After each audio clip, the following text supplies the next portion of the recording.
Hey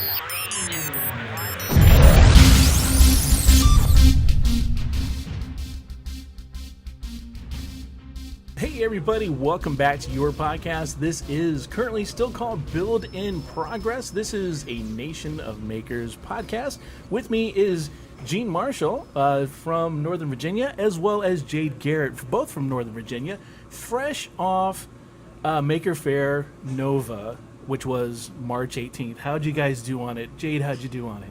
It was really amazing, actually. Oh, yeah? We changed locations, and it was my first year on the committee, and it was super... It was really challenging because we moved from a high school to a university. Okay. So, and the whole transition of having what people expected for the first 4 years, and it's kind of a joke that, they graduated high school. Yeah, exactly. Exactly. So you had people who've been going to it for 4 years who used to do it at the high school, and now they're at the college. That's cool. That is a great idea. Yeah. So did you guys learn anything like really cool from the event? Like what was like one of the biggest eye-opening events that you had during Maker Faire NoVa? Well, there were several. So I'm a little biased towards art stuff. We have a wonderful high school art teacher who had a huge area with cardboard. And it is amazing to me what people can do with such a simple material. So I really loved that. What others would you say were? There was blacksmithing there that wasn't there before. Like, Well, Northern Virginia's got a great Ren Fest stuff. So they have a lot of these blacksmiths and everybody there. Well, and we had for the second year a nationally known blacksmith join us, Theo very Naz cool. from Forged in Fire. Yeah. And he raffled off one of his amazing knives. Oh, that is awesome. I would have loved to have seen that. Any other big highlights from there? Did you have any other big celebrities? Celebrity-wise? I kind of think of all of our makers as mini celebrities, it. if you Yeah. will. Yeah. You know, the thing that I just love about Maker Fairs in general is that it's a venue for people who are otherwise just tinkering in their basement or their backyard to show what they do and kind of become celebrities for that day.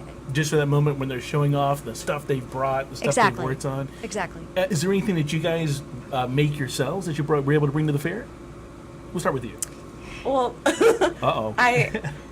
I just found out that I was pregnant and and I had low blood sugar, so I had to go in the we called it the command center, which was away from everyone. So I got to hear about people fishing in the pond when they weren't supposed to. That's funny. But things like that. But I experienced a little bit of it. But I used to participate in it every year, just bringing people from the university to share 3D printing, stuff. Have high school kids geek out over it. It was fun. It's awesome when they do that. It What is. about you? Is there anything you're into making, or are you just So- organizing is my new word. So I hadn't exactly intended to have a booth at this fair. Okay. I had been handling an elder care matter and didn't do a booth this year, but had created some beautiful wings and intended to kind of wear them around, but I needed to do a little fixing. So, and I was building lead for one of the 3 buildings for our space. So I went down, I knew we had one open area, and I borrowed some needle and thread and had some fabric. And the next thing I know, there's a line of little girls who want to make wings too. Now I had spare fabric, I found some other materials. It didn't have enough to do wings, but we began to make fairy capes. There you go. So for the next 90 minutes, we had like a pop-up fairy cape I station, which was love that. It's lots like of all fun. impromptu right there. On the Exactly. fly. On the fly. Yes. Was that a joke? That was a yeah, little the funny. wing joke. Wing joke. I caught it. I was a little slow, but I caught it. No, that is an awesome story. So that kind of stuff can happen in Maker Faire. You've got all the tools. They might not be in your kit, but somebody around you's got something. You just made that happen and made someone had a great experience who'd just been at a fair and might have been their first one. You said they were a younger audience, might have been their first or second fair, now at a college. But man, how cool is that? You're making memories, and that's awesome. Absolutely. And I think one of the things I'm most proud of for this year's fair is that this team has been working together for the last 5 years. And I stepped away to handle an elder care matter and to focus a little bit more at the state level. I serve as the Nation of Makers ambassador for Making for Virginia. And we had 2 team members step up to serve, Carl Hetzler and Jeanne Loveland, to lead the team. And at a time where we were moving venue, we heard from other fairs that attendance might drop a little, and for us, it actually went up. Improved? Actually fantastic. improved. Actually improved. Okay, well, since you brought it up,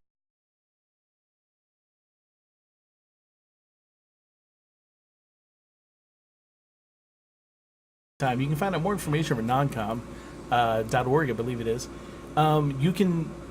I don't know if you both are going. I know you have maybe some life adventures coming up that might, prevent you from traveling over there. Right now, the 3D printing. Oh, yeah. My goodness. See, you used to make that joke that you were downloading, you're buffering. Right. Now it's all 3D printing. Exactly. I like this. Yeah. It's more. I like it. It's more realistic. I guess you're going to be there since you're the ambassador. I will be there, and I'm working now to make the Virginia delegation as large as possible. Fantastic. Is there anything you're looking forward to, specifically going to NOMCON? I think it's just connecting with others doing similar things. Yeah. There's an energy about this group of people, a sense of purposefulness that's just, it's really exciting. Yeah, no, I totally agree. I haven't been to one, but just it's going to be my first. I will be going. I found that out here recently, so I'm stoked about that. Wonderful. And it's just that thing you get with other makers. And at this level, these other people who are actually in charge of creating makerspaces and enhancing makerspaces and getting that message out, it's going to be a fantastic thing. Now, if you do make it, is there something you're looking forward to? Just the inclusivity of it, because every single time I've been involved with stuff that Jeanne's been doing with Nation of Makers, or just even participating on the Facebook page, everyone is so willing to share their experiences, how they've done something, so you don't have to remake the wheel. And imagine just having something online versus being in person and geeking out and the energy going right then and there. That's going to be, if I go, that's going to be the biggest part of it that I would be really excited about. So I want to circle back a little bit. You mentioned you're a NOM ambassador. Can you go a little more in detail on what that is, what that encompasses? Sure. And I think it's probably varies from state to state, based on, individuals' background. But in a nutshell, I was tapped, I was asked to serve, basically, in the last administration, to come to the White House, to work with, someone from each state. We heard a great deal about what was going on sort of nationwide, but then took the charge to go back to our states and to really spread the word about the maker movement and to do as much connecting as we could to further the goal of makerspaces and making in our community. So for me, that's been a matter of reaching out to makerspaces. I don't know about you, but when I travel anywhere, like today, I visit makerspaces. So seeing the progress of makerspaces around Virginia has been really, really rewarding. And so that's part of it. The other is, figuring out what it's going to take, where are obstacles to growth for some of these folks or for other organizations that are involved in the maker movement, and what can we do to remove some of those roadblocks. So is that something where you're taking lessons learned that you've done over the years or learned over the years, and you're able to share those with other makerspaces who might be up against some obstacle that might be brand new for them? For me, it's more making some direct connections, okay, because I certainly wouldn't pretend to know in depth as much as what some of the maker spaces, their whether it's their woodworking abilities or Arduino or other physical capabilities, but just connecting folks and helping to spread the word to popularize what they're doing. Yeah, I should let you guys know, as popular as this show is, they didn't come down here just for this. I mean, you're here for a conference, you're here for family, you're here at theme parks, you're at a water park today. And then they said, we're here. We have to be on the show. And it was a really happy coincidence. We did not realize that we were both in Orlando really? at the I thought same y'all time. just really coordinated just for our benefit. No, it was happy coincidence. And this podcast was a happy coincidence. I had just just reached out to say, hey, I'm going to be in town. Can I come visit? Because I'm kind of geeky like that. Sure. I visit Makerspaces. I love that, though. And Ian very quickly was like, the price of this tour is you're doing an interview. So we're going to take you, we're going to get you on the set, done. Get everything done, and that is so awesome. Right. So what else are you guys doing in town besides Maker Fairing, or not even Maker Fairing, visiting Makerspaces and conferences and theme parks? So I was actually here for 3 days of business meetings. Very cool. It was our larger team meeting. And it's fascinating to me. I was at Epcot last night. To me, Walt Disney was, and the community he's built. There's just an amazing amount of making going on. Oh, tons. And I got to see, we're walking around Epcot, and it's such an impressive place and so maintained. And then when we left, we were on a large bus, so we're going like down backstage lane, and you see all of what it sort of takes to make that experience happen. Behind the scenes, all the the equipment and just how much electricity and generators and the like are required, and that sort of maybe not dissonance, but just I'm always amazed at how the operational piece and what's involved in making something look seamless and easy. There's a ton of it at Disney. And any of the theme parks, there's a ton of it. So let's talk a little bit more about your Maker Faire NoVa. Mm-hmm. Did you have any major challenges with it this year out? I mean, you said you're in a new venue, so that's already going to be challenging in and of itself. Was there anything else that jumped out at you as a challenge? I think just getting acclimated to the new venue would probably be the biggest challenge. This would be the first year we worked with a major partner in that way. We were in a kind of tried and true smaller space.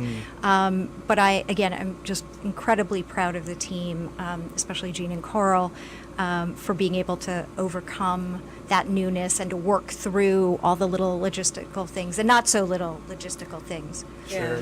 Well, just with all the regulations that were imposed on top of what was already kind of expected, they had to completely explain what makers are, like not everyone's like, a hacker, no. Or not a bomb maker, not like none of those. Wow, I haven't even thought about that. Well, yeah, and it's kind of like you have to explain to their environmental health and safety inspection team, whose main job is to prevent people from hurting themselves, and it's they really had to do a lot of over explaining to kind of get what the spirit was of this. They're like, no, it's not a science fair. It's not.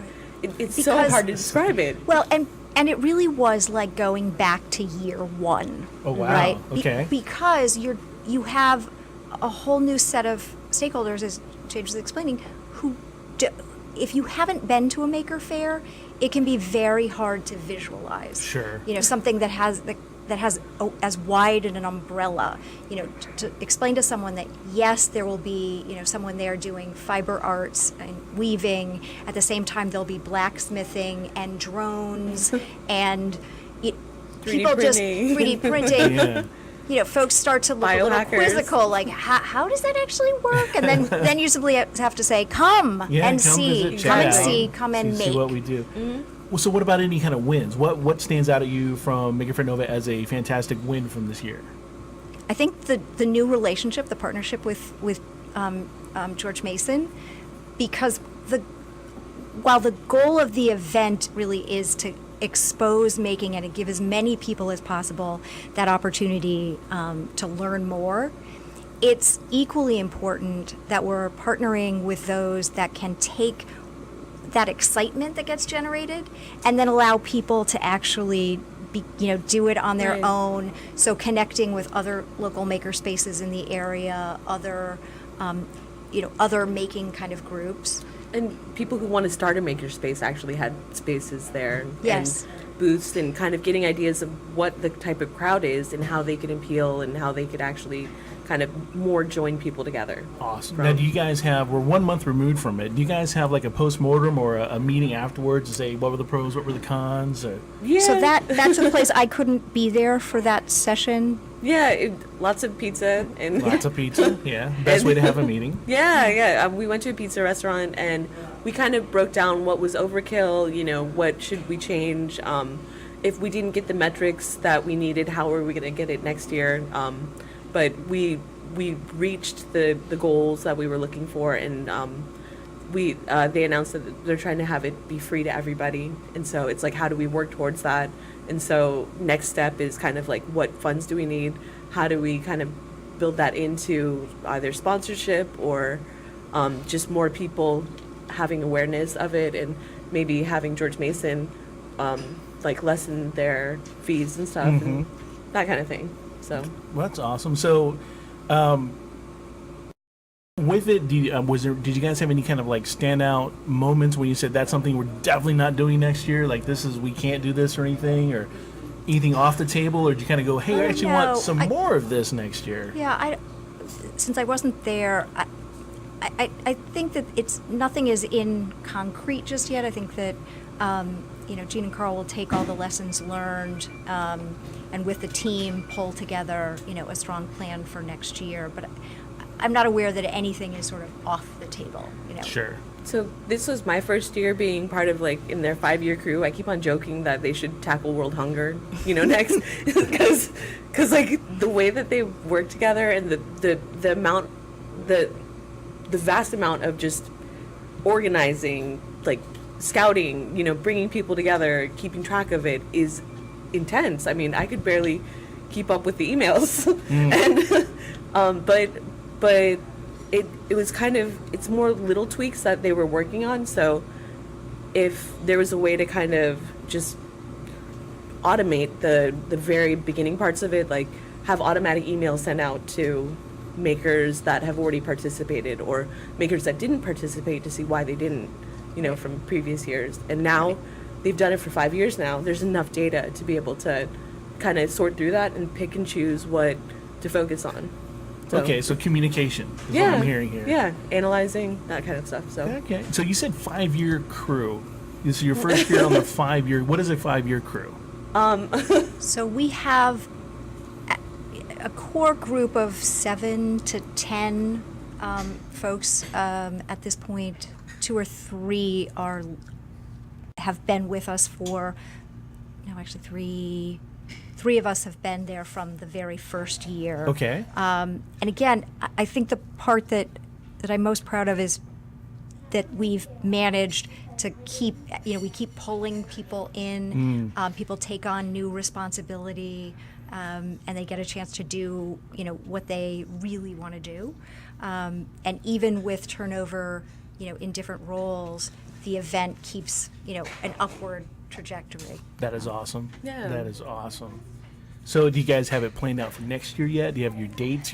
I think we're still taking a breath. Taking a break? Okay, that's fair. That's fair. There's a lot of... we're on vacation. But we do maker recruitment all the time. Sure. Sure. Whether it's by connecting with folks at other spaces, or we visit other fairs, and there are a number of fairs in Virginia. So Brian Jacoby, who was the lead person, it was his idea. He was the former president of NOVA Labs.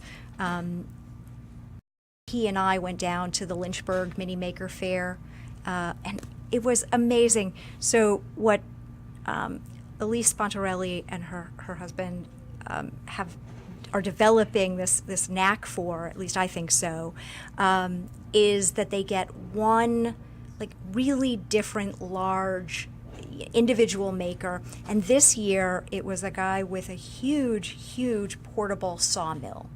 So there's a tree, ginormous tree there, and they're turning it into lumber as part of the fair. That's cool. It was amazing. It was absolutely amazing. That is cool. I have not seen pictures. I want to see pictures of this. You have to share those. I will be glad because to. I want to see a portable sawmill. That's, It was, and it was the Mind-boggling. large. Those portable sawmills come in different sizes, and I think Oh. this was the largest one. Right. that's amazing. All right, so you mentioned mini Maker Faire. Mm-hmm. I've recently started going to these mini Maker Fairs. Love them. They're really cool. What kind of advice could you guys give to somebody who wanted to start a mini Maker Faire in their area? Do it. Okay. So No, seriously. Just decide that you want to do it. There's an entire community of producers and a track record for how these can go. There's a playbook for how to do it. What you need is the desire and willingness to step forward to do it and build a team. I would also say, Okay. so decide to do it and then don't go it alone. Don't go it alone. Build a team. all right, you mentioned that there's a playbook out there for this. Where can people find this playbook? At make.com. Okay. Makerfair.com. Makerfair.com. All right. Yes. Very cool. That is cool. So advice is do it. Don't wait. Absolutely. Don't wait. Start now, because if you wait, you're already too late. And go ahead and get involved with it and have a team. So do you guys have what is the pulse? Do you guys have your pulse on the Maker Faire, or I'm sorry, the Maker movement in Northern Virginia? So it's really certainly much larger than just Northern Virginia. Okay. So, but in the Northern Virginia area, there are a number of makerspaces. The first is one I'm a member of, and that's NOVA Labs. And if you go out a little further, we have Makersmiths in Leesburg. Go down a little south to Charlottesville, and we have Tinkersmiths. Go even further south down to Lynchburg for Vector Space, and then go towards the shore to my new second home. I love Norfolk. Oh, it's a pretty town. It's a beautiful, beautiful Yeah. place. Really, really creative. And our wonderful Makerspace, 757 Makerspace in Norfolk, just moved into their new Dream Factory space. Oh, how fun. They had been in this really wonderful, almost kind of quirky, it was a trolley repair station. So this old brick Oh, and wow. cement Yeah. kind of building with a big platform, in the space where the trolley would come in. But they were really, outgrowing that space. And Bo Turner and his team they're in sort of the final stages of this much larger. Awesome. larger space. So it sounds like it's doing well. Doing very well. Alive, thriving, doing good. Very, very well. All right, so I'm going to ask you guys a question. It's not maker related whatsoever, but it's my new favorite thing to ask after Liz imparted us with a bunch of information about San Antonio. When somebody goes to Northern Virginia, what must they sample? What should they try to eat? What is a delicacy That's a to good Northern one. Virginia? That's a really good one.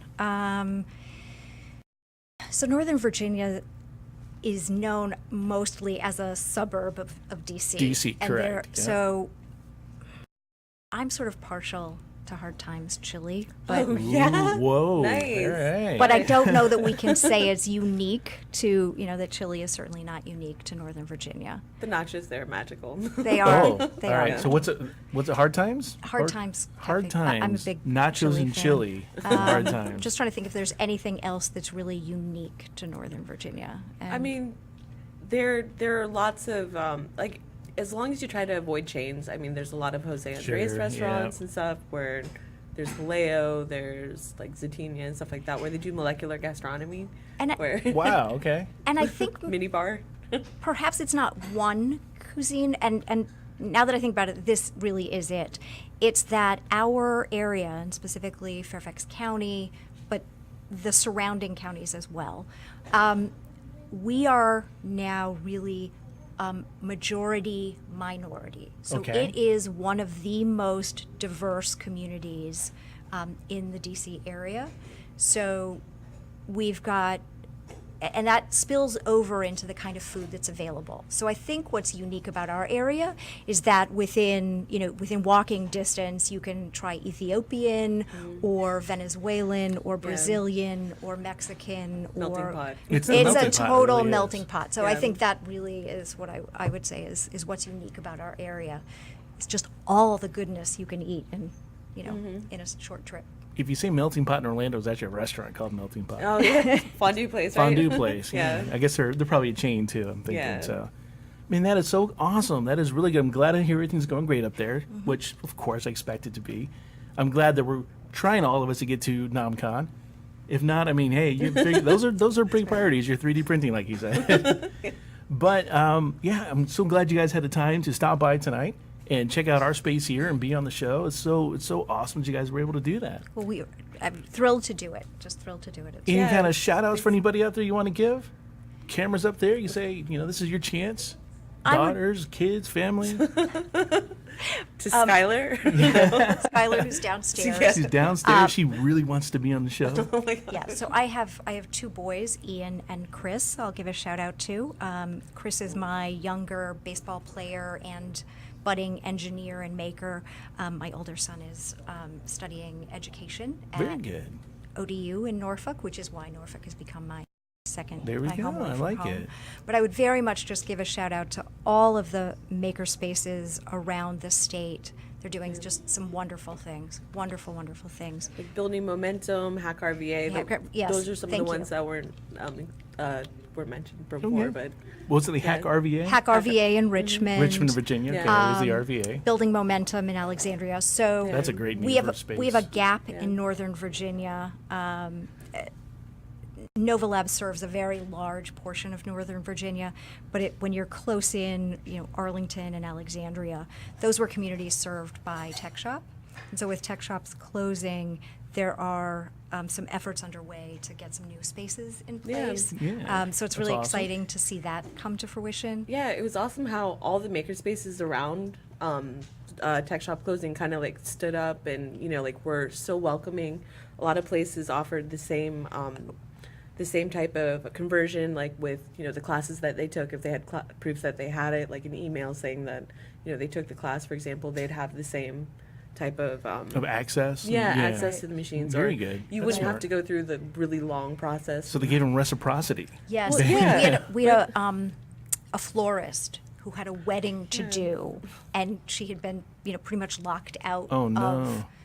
of her prior space, and was able to come in the next day to Nova Labs, get started right away on the Yeah. laser cutter, Oh, and fantastic. do what she needed to do to pull It's a wedding off. One of the cool Right. things about the maker community that Yeah. Yes. it's pull It's together last minute to incredibly make something supportive. happen. It's Incredibly awesome. supportive.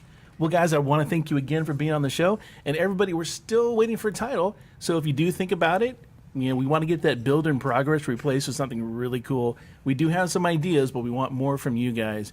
So from me, I'm Andy, and this has been Jeanne and Jade. Thanks for tuning in. Thanks for watching. We'll Thank see you guys you. again. Thanks. All right, folks, we got a little bit of extra footage for you tonight. Glad you stuck around.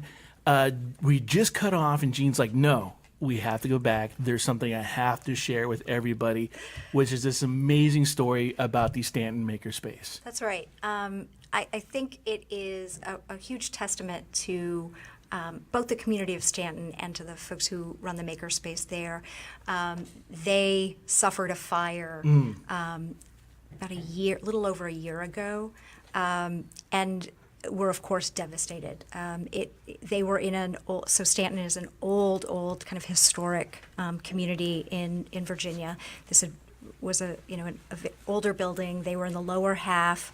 The fire actually got started in the upper half, which wasn't theirs, but they lost just about everything, and it was heartrending. Within days, the outpouring of support from that community was immense, and they found a new space. They had volunteers coming in to clear out, the debris and salvage what could be salvaged, and they are now a thriving downtown makerspace again. They offer classes. They work very closely with their local school system, but it really is a phoenix, from the ashes From the kind ashes. of story. Is that, they should incorporate that like with a new logo or something. I mean, so the whole Indeed. community comes together on this, which is not just a testament to makers, but a testament to where we're at in today's society, that people still care Agreed. To get behind the movement. And when tragedy strikes, we tend to, as people, come together.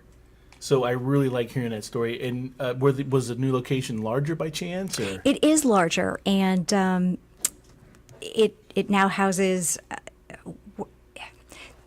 The thing that I like about makerspaces in general is that there isn't always, it's not one kind of making that goes Right. on. But as you walk in, there's a set of airplanes across the top ceiling from a prior school-related project.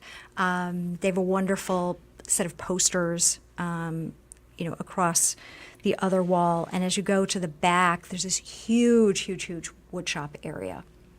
It was still kind of under progress when I visited last. The other reason that Stanton Makerspace is near and dear to my heart is that they came to our second or third fair with R2D2. Oh, yeah. And it was wonderful. It was absolutely wonderful. And there are R2D2 sort of kits. This was very much a DIY. Like one of the elements was a mayonnaise jar cap.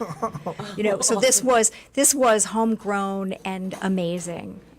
So I just didn't want to end without really giving a shout out to that crew. One of the things I remember the most was right after it happened, you went on Nation of Makers on the Facebook page and did a huge poll of everyone around the area. And that was also a big thing that kind of stuck out with, the community of bringing people in who want to just help other people, like kind of get back on their feet again, which is huge. So Right. that And was really awesome. They are decidedly Shout out to back. you. Well, thank you. But it really is that community and those Makerspace leads. Awesome. Yeah. That is nothing better than come back for a good story like that. So thank you again for sharing that. Thank you guys again for being here. And thank you guys for watching. Thanks.